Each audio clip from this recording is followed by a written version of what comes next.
solo con el racismo, y si no hubiera tantas desigualdades de Estados Unidos y roces raciales, aquello no habría escalado.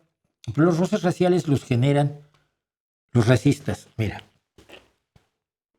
yo tengo el mejor ejemplo de que eso se aprende. Yo tengo una sobrina negra, lo sabe todo el mundo.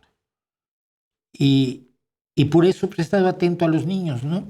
Bueno, yo la conocí cuando tenía 11 meses, pero tiene 23 años. Ya incluso he estado aquí hablando de música conmigo. Pero yo estoy muy atento a lo que hacen los niños. Y entonces, un día me tocó escuchar el siguiente intercambio. A un niño le llamó, oye, pues, tu amiguito ese, ¿cómo se llama? El negro. El niño, debe haber tenido 5 o 4 años el niño. ¿Negro? No. Sí, hombre, el niño ese con el que juegas. Sí, pero no. El que es negro, hombre. Pues no sé, ¿quién, mamá? Ay, con el que fuiste al circo. Ah, pero ese es Enrique, pues, es negro.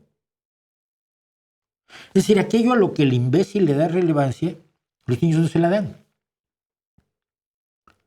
Le tienes que enseñar a los niños a ser racistas.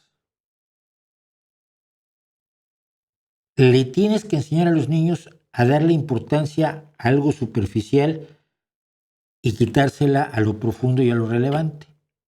Y quien dice negro dice calvo. Quien dice negro dice pelirrojo, rubio, moreno, alto, bajo, gordo. Tu amigo el gordo, pues ¿cuál? Es gordo. Ah, sí, pues es gordo. Me enseñaron que es gordo y que es malo que sea gordo. No, pobrecillo, tiene un problema de obesidad. No nos vamos a burlar de él por eso. De pequeño me pasó con amigos que se burlaban de Baltasar porque era gordo, me acuerdo de Baltasar, ¿no? Un amigo. Era moreno, pero se burlaban de él porque era gordo. Porque en la pandilla había mucho moreno, ¿no? Entonces no se puede burlar de él por moreno, pues se burlaban de él porque era gordo. Ese tipo de cosas se aprenden. A despreciar a alguien por lo superficial y a no hacerle caso a lo profundo. Así que no hay roces raciales en Estados Unidos que no sean fabricados.